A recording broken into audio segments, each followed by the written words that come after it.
In this video, we are going to break down this song.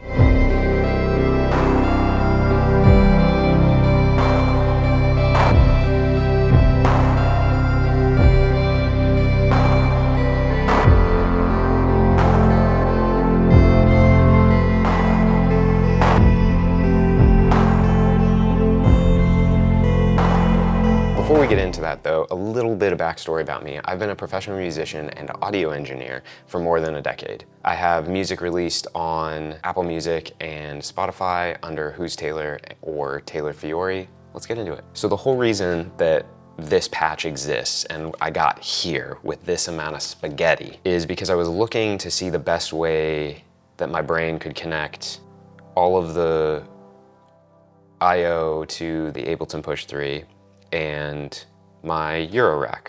Then I decided that I was going to make drums. But before we get to that, if you don't know anything about modular, I'll link Andrew Huang's videos. He's great. I'm not gonna go into the depths of how all this stuff works. I can't imagine you're here if you don't know a tiny bit about what's going on. If you aren't, welcome. This isn't as crazy as it looks. This all started because of the cable management under my desk, and I realized that the Push 3 had ADAT. Now, before anybody says anything, I have the Push 3 standalone. I kind of rarely intended to use it as an audio interface. I have an Apollo Twin as my main audio interface for my desk, but yeah, I was looking at what the I/O was on the back while I was trying to reroute how I was gonna get all the cables on my desk working, and I realized it had ADAT. In and out, and then I realized, and if you don't know what ADAT is, it's basically just optical audio. You can expand your interface with it. So the Push 3 I have going ADAT to my Apollo because my biggest problem before this was I had no good way of hearing what I was making here and also recording it to Ableton while also hearing it out of the Apollo because of all of the routing I was doing. Like, I couldn't use the Push with the CV, which is control voltage, outputs, and also use the Apollo because the Push requires you to use it as the outputs. But I didn't have a way to actually get it to the Apollo. I could have used the console app. I don't really like the console app. If this is already too deep, sorry. Okay, so the very basics of the routing is the Push is set up in Ableton as my interface and both ins and outs, and I have a stereo in going to the Push from the output of my Xer Dualis, which is a noise engineering mixer. It's a little mixer in my rack, and then it's going ADAT to the Apollo, but I get to leave my studio monitors on and tell Ableton 9 and 10 are coming out of the studio monitors as my mains. I was so excited when that happened. What a good day. And then the outputs kind of has a lot. I have both the CV outputs going here. So I have I'm only using 3 of the 4, but I have both the CVs and the foot switches. I have a USB going into the uMidi, and then I have MIDI out of the 1/8" MIDI out going into the Subharmonicon. This patch is way more complicated than I ever wanted it to get. This whole thing is crazier than I wanted it to get, but once I got to a certain point, I said, you know what? We're already this deep. Why don't I just go a little further and bring out the Subharmonicon? I really want to use the filter of my Moog for the bass, and I want to see how I can use this with MIDI because I haven't had it very long, but I love it, and here she is. Now, as far as the patching goes, I have 3 instruments happening from hardware, 1 instrument happening from Ableton. Ableton, so that we can get the Push kind of out of the way for a moment. In Ableton, I'm using Drift, which is one of their new synthesizers. It's really pretty. It's this sound. That's the chords. I have 3 outputs running from Ableton in CV. I have one going to clock Pams Pro Workout, which is talking to everything else in the modular.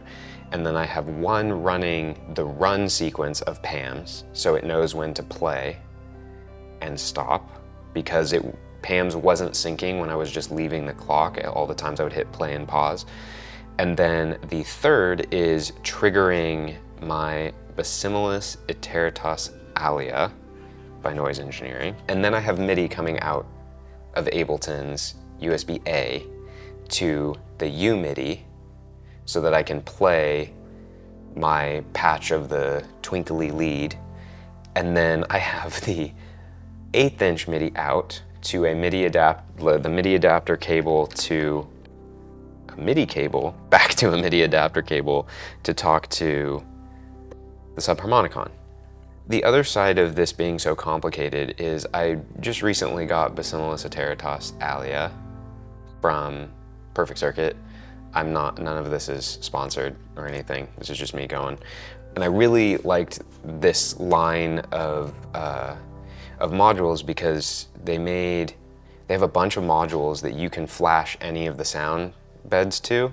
This is the drum one, but they have a ton of them. You can go on their website and look into it. It's really dope because they're all the same knob layout and everything, and you can make all sorts of crazy stuff. I'm using the stock sounds for drums, and part of what made me want to buy this is that it has the ability to be kick and snare all in one patch, and you don't need multiple modules to do it. Now, I am a little bit picky with how my sounds go, and I feel like if you also make music, you are probably picky too on how your sounds are, and if you make electronic music, I bet you're picky on how your drums are. Me too. We're in this together.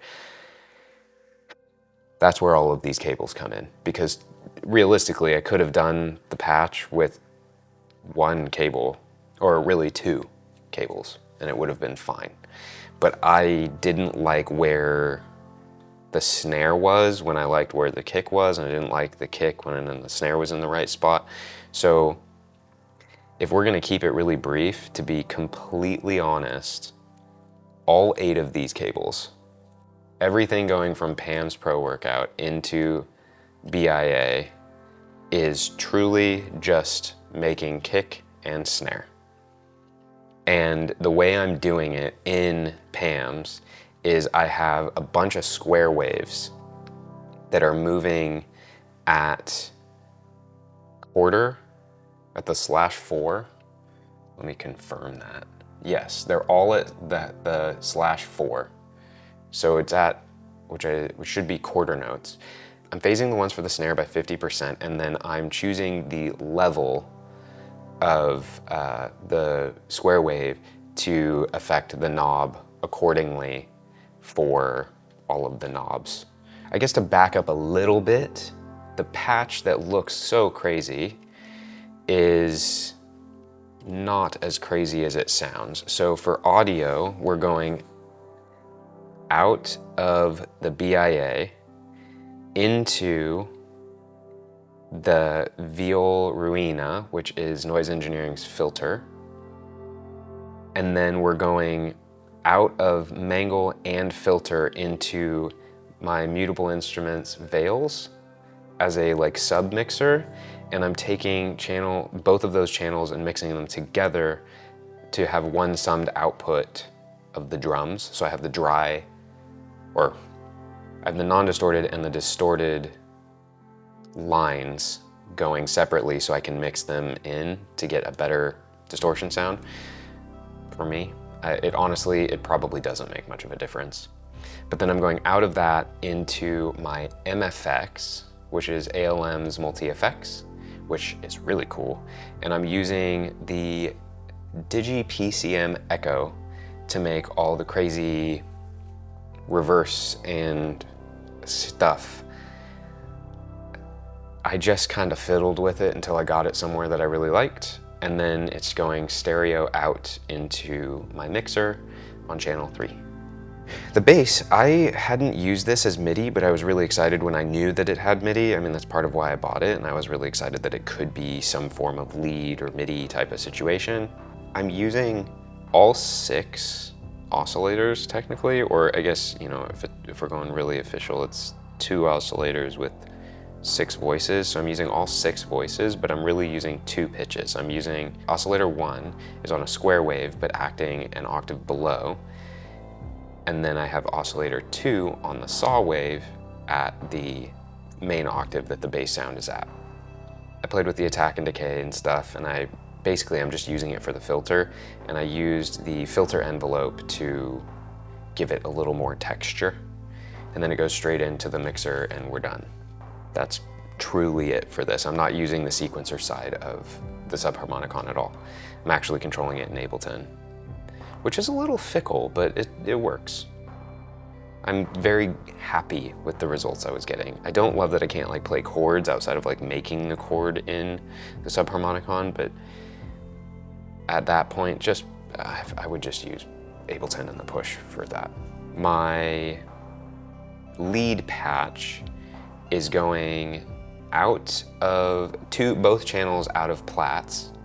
I'm going in channels 1 and 2 of Viol's, and then I'm summing that out to the ripples filter, and then I'm going out of the ripples filter into clouds, and then into the mixer. And the mixer is, like I had said earlier, is going a stereo out to Ableton Push 3. I don't remember what preset I'm in with Plaits, but it's a fun twinkly guy.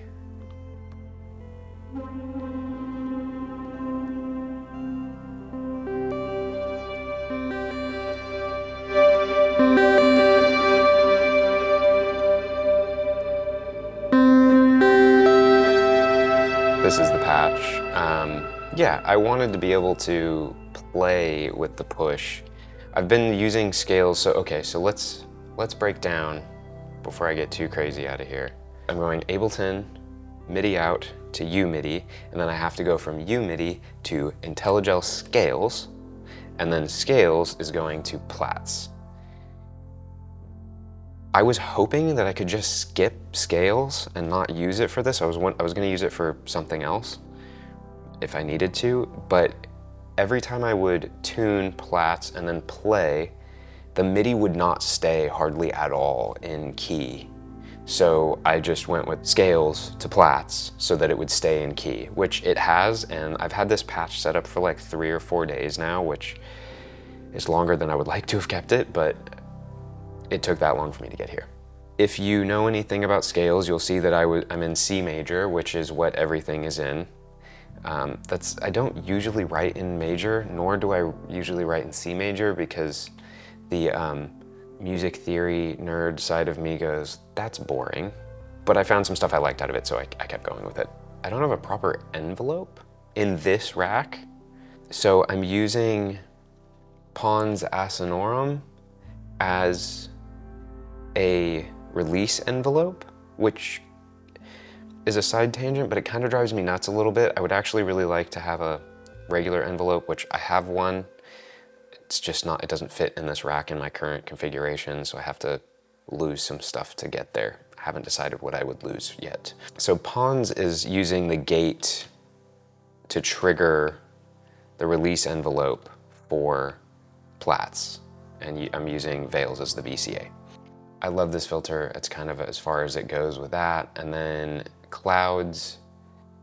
I've had a lot of this mutable instrument stuff for a long time. I don't know why I skipped clouds. Glad I have it now. But yeah, so clouds is doing a nice twinkly thing. Okay, so there is a little bit more that's happening in Ableton actually than I had stated. So you have to have a couple channels going on. So I have a clock out channel that is running just the CV clock out from Ableton. And then I have a drum trigger, which I had already explained about.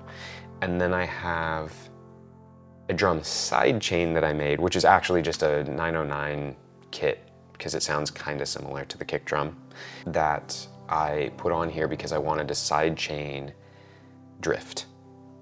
So it had a little bit of flow, like fluidity, and it would pump a little bit with every time the kick would happen, because I don't have a multi-channel interface. And then the arpeggiator, which we already explained, and then the sub,